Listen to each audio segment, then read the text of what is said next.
Hello guys, कैसे आप लोग? उम्मीद करते हैं आप लोग अच्छे होंगे जी। दोस्तों, एक बार फिर स्वागत है आपका साइज डिप्लोमा पॉइंट नामक यूट्यूब चैनल पे। तो आज बात करने वाले हैं किसकी? लॉजिक गेट्स एंड फैमिली का लेक्चर नंबर 2 है, चैप्टर नंबर 4 है। डिजिटल इलेक्ट्रॉनिक्स का चैप्टर 4 है और लॉजिक गेट्स एंड फैमिलीज का लेक्चर 2 है। हाँ, चैप्टर का लेक्चर 2 है। हाँ, तो बात करते हैं। और हाँ, एक बार बता दें कि अगर आपको बुक्स के पीडीएफ और नोट्स के पीडीएफ चाहिए तो डिस्क्रिप्शन में टेलीग्राम का लिंक दिया है। टेलीग्राम चैनल से जुड़िए, वहाँ पे सारे नोट्स और पीडीएफ मिलने वाले हैं। नोट्स और बुक के पीडीएफ मिलने वाले हैं सभी ब्रांच के। तो आप फटाफट जुड़ जाइए। और इंस्टाग्राम की लिंक भी दी गई है, इंस्टाग्राम पे भी फॉलो कर सकते हैं। कोई न्यूज़ आती है, अपडेट आती है तो हम वहाँ पे भी पोस्ट करेंगे। और हाँ, चैनल पे नया है तो चैनल को सब्सक्राइब करके बेल आइकन भी दबा दें। तो शुरू करते हैं। हम्म, तो आज का क्या है? जैसे कि है y equal to A B C D. इसे प्राप्त करना किसकी सहायता से? XOR गेटों द्वारा, गेट्स द्वारा। समझिए, XOR गेट्स के द्वारा। तो अब XOR गेट का जैसे कि हमने इससे पहले बताया था, इसकी पहले वाली वीडियो आप नहीं देखें तो जाकर के उसे देख करके तब यहाँ पर आए, क्योंकि वो बहुत ज़्यादा इम्पॉर्टेंट है। क्योंकि उसके बगैर आप, वहाँ पे हम गेटों के बारे में बताए थे, तो यहाँ पे हम बताने जा रहे हैं इससे कैसे बनाएंगे। तो XOR गेट अगर आप लगा दिए, क्या XOR गेट, अगर XOR गेट आप लगा दिए तो ए बी लगाएंगे तो आई क्या प्राप्त होगा? तो चलिए शुरू करते। अगर आप वो वीडियो नहीं देखे तब भी चलिए शुरू करते। अब इसे लगाने के लिए हमें क्या करना है? A B C D. इसका मतलब यहाँ पे हम ये करते हैं, एक किसका सिंबल है? XOR गेट का सिंबल है। यहाँ पे दो इनपुट लगेंगे, एक ए और बी। तो यहाँ पे जो ए प्राप्त होगा क्या होगा? ए होगा बी। और यहाँ से क्या? यहाँ पे भी हम एक XOR गेट लगाते हैं। थोड़े फिगर टेढ़े बन सकते हैं लेकिन गलत नहीं बनेंगे। तब यहाँ से क्या है? यहाँ से हम एक ले लेते हैं, ये क्या होगा? सी। तब क्या होगा? ए इसमें ओ हो जाएगा। अब क्या करना है? अब यहाँ एक और लगा देना। थोड़ा गलत बन गया। ये देखिए, फिगर थोड़ा सही बनाइएगा आप। यहाँ से जो प्राप्त होगा ये वही प्राप्त होगा। अब यहाँ से एक और लगा दीजिए, डी। तब ए ऐड हो जाएगा इसमें।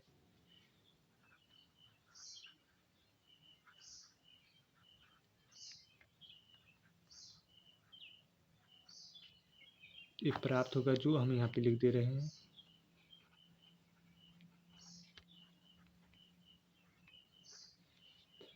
और ये आप देख पा रहे होंगे, ये प्राप्त हो गया। और इसी में अगर हम बता दें, आपने XOR गेट नहीं देखा तो XOR गेट का सिंबल इसी तरह से था। दो आ रहा था ए बी, तो प्राप्त हो रहा था y equal to A B. और इसी के इक्वल टू ए बराबर किसके होता है?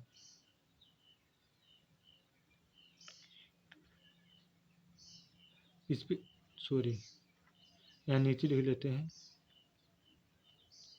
इस पे रहता है, इस पे रहता है और इस पे ए होता है XOR का। एक इसका है XOR गेट का। तो हाँ, इसके पहले वाली वीडियो में आप सबका देख सकते हैं, ये हो गया। अब इसके बाद अगले क्वेश्चन की तरफ से आपको समझ में आया होगा।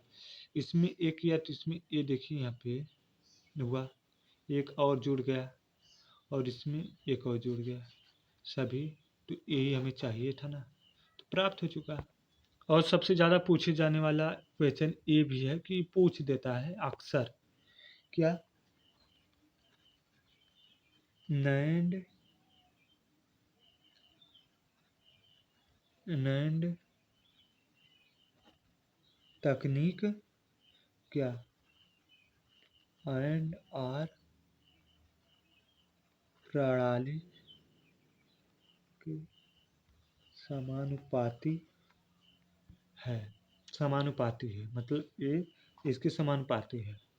तो इसे कैसे सिद्ध करेंगे? तो इक्वेशन है, तो पहले लेते हैं नैंड तकनीक, इसे हम लेते हैं, तो इसे बनाते हैं। इसे बनाएंगे, तो इसे बनाने के लिए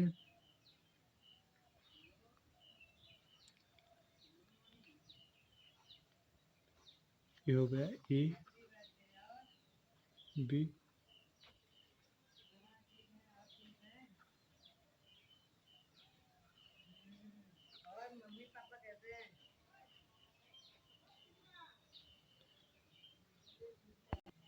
अब इसके बाद क्या करेंगे?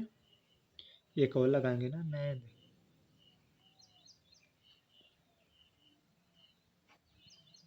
और यहाँ से इसे एक और ऐड करेंगे ना, क्योंकि नैंड ही प्रयोग में लाना है। और यहाँ से हम क्या कर देंगे? ऐड इनपुट सी और डी, और यहाँ से आ जाएगा सी डी। ये 1 है, ये 2 है, और ये 1 है, मतलब एक प्राप्त होगा। तो ये क्या प्राप्त होगा यही बताना है। तो इसको हम ऊपर लिख देते हैं, y इक्वल टू, ये y ए है, ये y है, समझिएगा।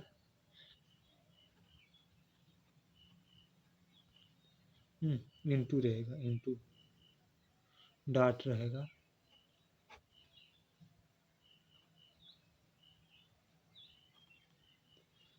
हो गया, यही आ जाएगा। और अब अगर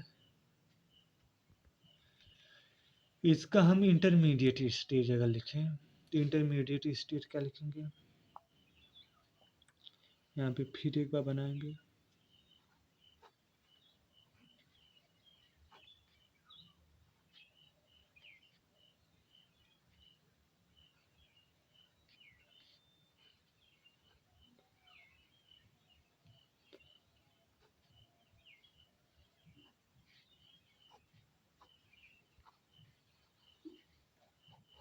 ये बन गया, बन गया ना। इसके बाद यहाँ पे हम लगाएंगे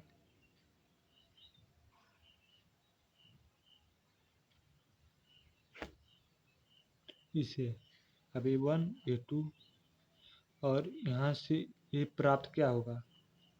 ऊपर वाला ही प्राप्त होगा, सॉरी, सी डी रहेगा। और यहाँ से y बराबर क्या होगा? A B plus C D प्राप्त हुआ, वही हुआ ना। ये क्या है? इंटरमीडिएट स्टेज हो जाएगा। अब अगर फाइनली हम बात करें तो क्या होगा?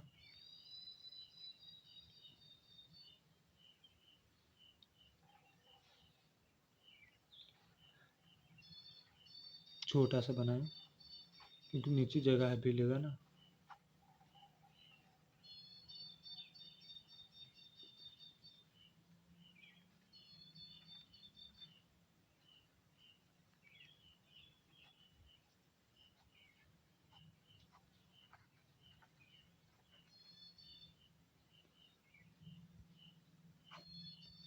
यहाँ पे गोला रहेगा, ये हो जाएगा A B plus C D, और ये होगा ए बी, और ये होगा सी डी। तो ये हो जाएगा एंड और तकनीक। फाइनली क्या आ गई हमें? एंड और तकनीक, एंड और तकनीक आ गई। यहाँ पे जैसा आप देख पा रहे होंगे थोड़े से मिस्टेक हुए हैं, शायद आप भी नहीं समझ पाए होंगे। ये जो है डायरेक्टली कनेक्टेड रहेगा, ये भी डायरेक्टली कनेक्टेड रहेगा। क्यों? ये 1 है, ये 2, एंड रहेगा ना, एंड रहेगा, और ए आर होता है। तो ए एंड आर होगा, तब यहाँ पे ऐड हो जाएगा, एंड आर तकनीक हो जाएगी। ये भी इतनी इसके बराबर आया है। और यहाँ पर देख पा रहे होंगे नैंड लगा हुआ है ऊपर, वो भी वही आया है, और ये एंड आर में भी वही आया है। इसका मतलब इसकी क्या है? समानुपाती है, प्रोपोर्शनल है। तो अब हम सबसे इम्पॉर्टेंट जो ये वेरी इम्पॉर्टेंट है, वेरी इम्पॉर्टेंट है, ये बहुत इम्पॉर्टेंट है, अक्सर ये आता है, अक्सर क्या ये हर एक पेपर में आएगा। इसमें से चारों में से कोई दो या चारों कोई भी पूछ सकता है। तो एस एस आई का मतलब इसका स्मॉल स्केल स्केल इंटीग्रेशन, और एम एस आई का मीडियम स्केल इंटीग्रेशन, और एल एस आई का लार्ज स्केल इंटीग्रेशन, और वी एल एस आई का मतलब वेरी लार्ज स्केल इंटीग्रेशन। तो इन सब में हम सबकी परिभाषाएं बता देते हैं आपको सिंपली। तो स्मॉल स्केल इंटीग्रेशन का क्या होता है? स्मॉल स्केल इंटीग्रेशन में यदि इसे नोट कर लीजिए, हाँ, यदि किसी आईसी में गेट्स की संख्या 12 से कम है तो उसको S I small scale integration chip कहा जाता है। इसकी उदाहरण अगर हम बता दें, उदाहरण अगर हम ले लें तो क्या है, आईसी 7400, 7404,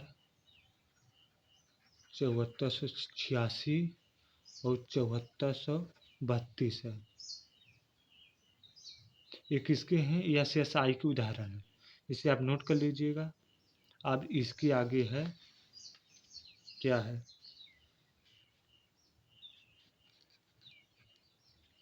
मीडियम स्केल इंटीग्रेशन, जिसे हम एम एस आई कहते हैं। इसे अगर व्यक्त करना है तो इसे क्या, यदि किसी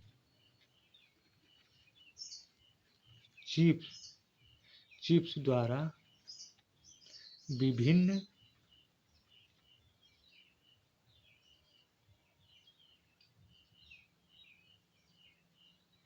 थोड़ा सा जैसे अजीब सा हो रहा है ना, पहले इसमें हम क्या उसमें बताए हैं, हाँ आईसी, यदि किसी आईसी में गेट्स की संख्या 12 से अधिक, 12 से अधिक किंतु 100 से कम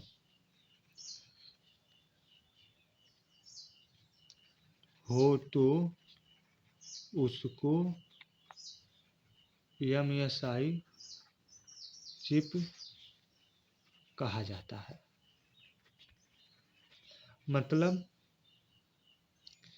12 से अधिक हो परंतु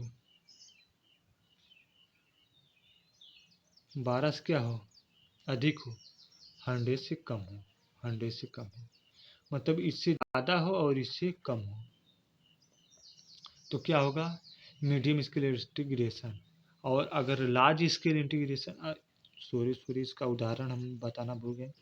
उदाहरण अगर हम बता दें तो इसमें आते हैं, और अगर इसको अलग व्यवस्था करें, एम एस आई चिप द्वारा विभिन्न ऑपरेशन किए जाते हैं, जिसमें से ऑपरेशन अगर इसकी बात करें तब उदाहरण हम बताते हैं। उदाहरण बता दें, हाँ पहले जैसे 74 या लिया से 138 डिकोडर,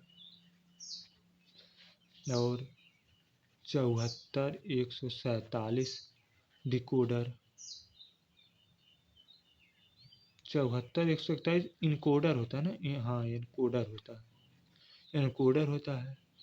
और 74 151 क्या होता है, मल्टीप्लेक्सर होता है, प्लेक्सर।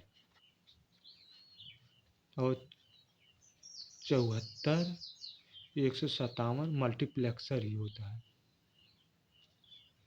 और एक और उदाहरण दे देते हैं, 74 42 100 ES है, LS 138 डी मल्टीप्लेक्सर,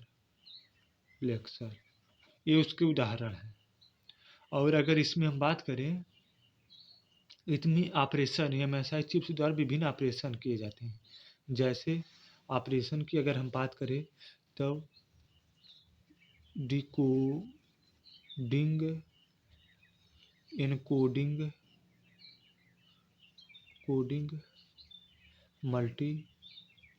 मल्टीप्लेक्सर और डीमल्टीप्लेक्सर। और इसके अलावा क्या क्या करते हैं, तुलना, कोड कन्वर्जन और डाटा बसिंग भी करते हैं। इन कामों के लिए इसका उपयोग करते हैं। तो हाँ, इसे आप नोट कर लीजिए और ऊपर देख लीजिए इसके क्या है।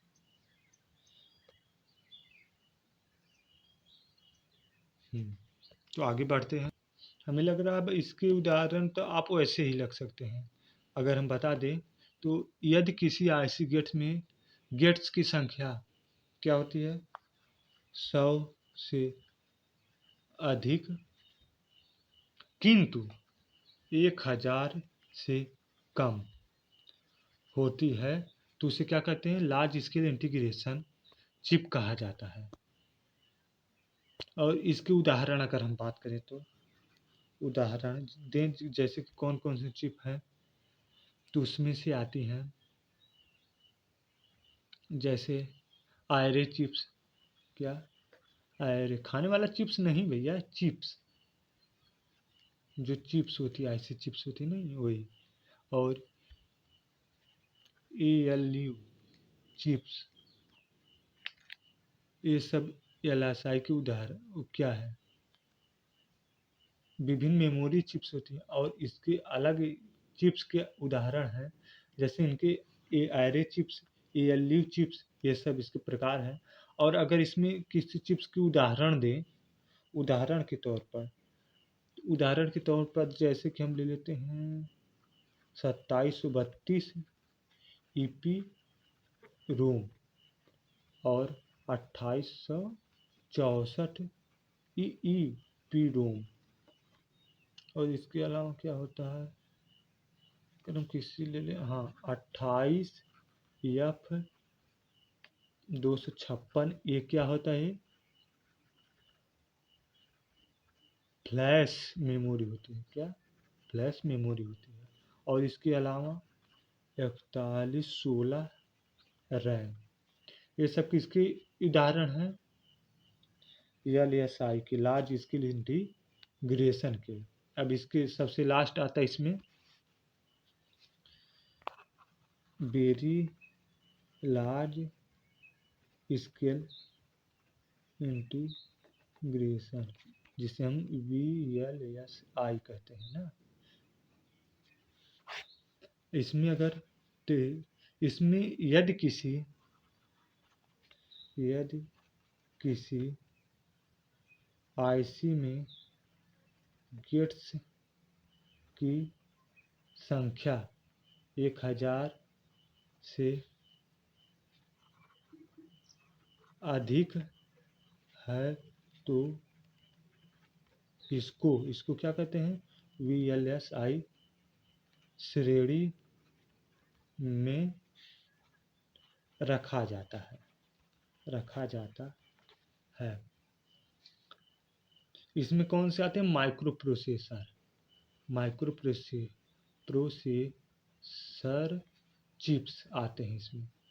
इनके उदाहरण हम बता दें, जैसे अगर ले लें तो इसमें क्या सबसे ज़्यादा पढ़ने वाला 8085 VLSI श्रेणी में है, श्रेणी की IC है 8085 आप ज़्यादा पढ़ेंगे। अगर इलेक्ट्रॉनिक्स से है तो पूरा 8085 अच्छी सी अच्छी पढ़ते ही चले जाएंगे। हाँ, तो ये हो गया। अगर हम इसके अलावा किसी की बात करें तो वो है CMOS। पूरक मेटल ऑक्साइड सेमीकंडक्टर। तो इसके बारे में बात करें तो सीमॉस लॉजिक फैमिली, सीमॉस अर्थात कॉम्प्लीमेंट्री या Moyes logic family, P channel तथा एन चैनल, क्या पी चैनल तथा एन चैनल टाइप मॉसफेट दोनों का प्रयोग करती है और सीमॉस की ऑपरेटिंग स्पीड एन मॉस से तेज होती है तथा पावर भी कम खर्च होती है, किंतु सीमॉस फैब्रिकेशन अधिक जटिल होता है। वह पैकिंग घनत्व मतलब डेंसिटी एन मॉस की तुलना में कम होती है। अगर इसे हम लिखें तो क्या लिखेंगे, सीमॉस अर्थात इसे लिख लीजिए कॉम्प्लीमेंटरी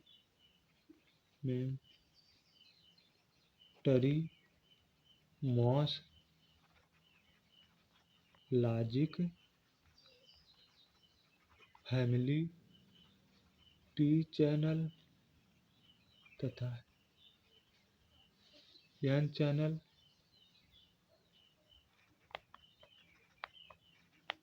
टाइप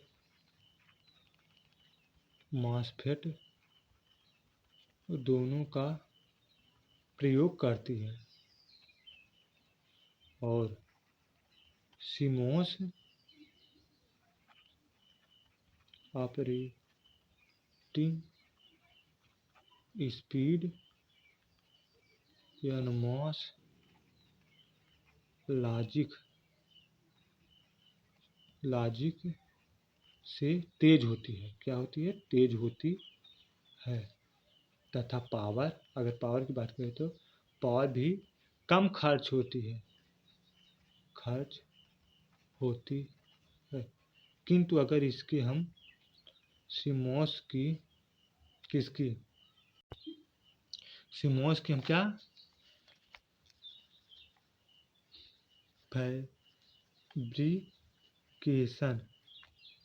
फैब्रिकेशन की बात करें तो वो अधिक क्या होती है, जटिल होता है। वाह, अब पैकिंग की बात करें, पैकिंग घनत्व मतलब डेंसिटी एन मॉस की तुलना में कम होती है।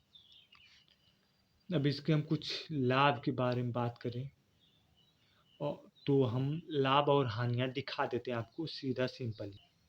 यहाँ पे जैसा कि आप देख पा रहे होंगे लाभ और हानियाँ, तो लाभ है इसमें पावर है अधिक कम लगभग 10 एन डब्ल्यू होता है, क्योंकि इसमें प्रत्यावर्ती धारा लगभग क्षरण धारा लीकेज करंट जिससे के बराबर ही होती है, परंतु परिपथ जब एक लॉजिक अवस्था से दूसरी अवस्था में परिवर्तित करता है तो इस स्विचिंग समय में दोनों प्रकार के मॉसफेट कुछ समय के लिए एक साथ ऑन होने के कारण कुछ पावर क्षय होती है।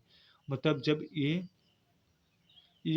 एक अवस्था से, एक लॉजिक अवस्था से दूसरी अवस्था में जाते हैं तो दोनों मॉसफेट कुछ समय के लिए एक साथ ऑन हो जाते हैं, तो जिससे स्विचिंग समय के लिए पावर हमारी जो होती है ज़्यादा लॉस होती है। सीमॉस लॉजिकों के शोर प्रतिरोध नॉइस इम्यूनिटी वगैरह नॉइस मार्जिन का मान अधिक होता है। Bias supply plus VDD equal to +5 volt के लिए इसका मान लगभग 2.25 वोल्ट होता है। इसके बाद बता दें वो नॉइस की बात हो रही है, शोर प्रतिरोध की। सीमॉस का संचरण डिले समय प्रोपगेशन डिले टाइम का मान लगभग 13 nS होता है, जो कि एनमॉस एवं पीमॉस की अपेक्षा कम है। इसका मतलब इसमें क्या होता है, संचार डिले समय कम होता है। सीमॉस में सिग्नल का राइज समय एवं फॉल समय का मान लगभग 60 nS व 60 nS होता है, जो कि अन्य मॉस लॉजिकों से कम है। इसमें क्या है, सिग्नल राइज समय और फॉल समय भी कम होता है सीमॉस में। अब इसके अलावा अगर बात करें तो इसके अलावा तो कोई है नहीं। तो इसके अलावा एक होता है CMOS परिपथ को कम स्थान की आवश्यकता होती है। इसका पैकिंग घनत्व जैसा कि अति उच्च होता है, जिसके कारण एक ही चिप पर बहुत अधिक सर्किट फैब्रिकेट किए जा सकते हैं। इसी कारण CMOS लॉजिकों का प्रयोग वेरी लार्ज स्केल इंटीग्रेशन परिपथों के फैब्रिकेशन में किया जाता है। समझे? इसका क्या होता है, डेंसिटी पैकिंग घनत्व अति उच्च होता है।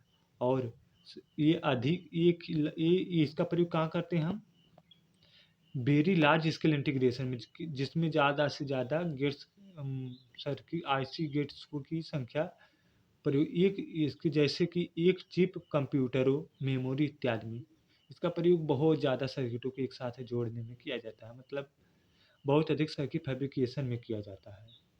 हाँ, तो आई होप कि आपको ये समझ में आया होगा।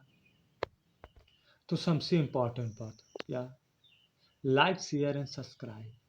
हाँ तो इसको एक, हाँ तो उससे पहले आप अगर देखिए टेलीग्राम टेलीग्राम पे भी हमारा एक चैनल है, जिस पे हम नोट्स मतलब बुक के नोट्स PDF के फॉर्म में हम अवेलेबल करते हैं सभी ब्रांच के लिए। हाँ तो वहाँ पे जाइए, आप जुड़ जाइए। डिस्क्रिप्शन में लिंक है, डिस्क्रिप्शन क्या, इस वीडियो के डिस्क्रिप्शन में यहाँ पर अंदर लिंक है। और हाँ, अगर वीडियो पसंद आए तो लाइक करिए, और दोस्तों के और कॉलेज ग्रुप के साथ शेयर करके कहीं सब्सक्राइब कर ले, और कमेंट करके आप कुछ भी कर सकते। कमेंट, आपका एक कमेंट हमारे लिए बहुत सारा मोटिवेशन का कार्य करता है। और सबसे इम्पोर्टेंट बात, सब्सक्राइब करके बेल आइकन दबा दीजिए। ऑल नोटिफिकेशन ऑन करने से आपको आने वाले हर वीडियो की नोटिफिकेशन मिलती रहेगी सबसे पहले। तो हाँ, इंस्टाग्राम की लिंक है, टेलीग्राम की लिंक है, जाके दोनों जगह पे आप दिखाइए। तब तक के लिए बाय बाय, टेक केयर, जय हिंद, राधे राधे। मिलते हैं नए वीडियो में।